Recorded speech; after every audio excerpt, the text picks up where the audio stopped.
Alright, so my bike makes this squealing sound like bad belts in a car.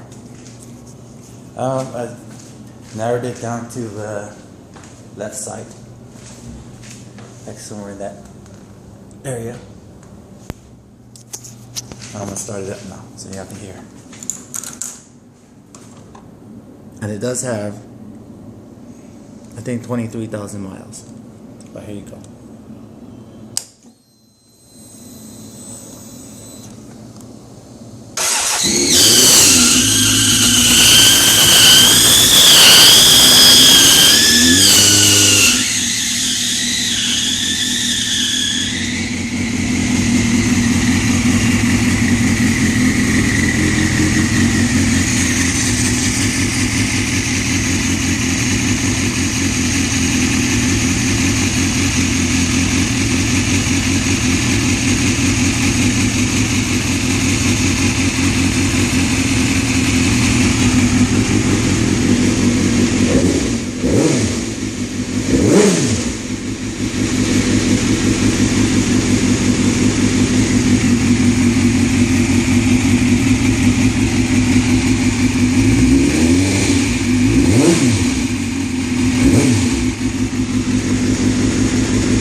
Alright, I don't know what the hell happened. The sound went away.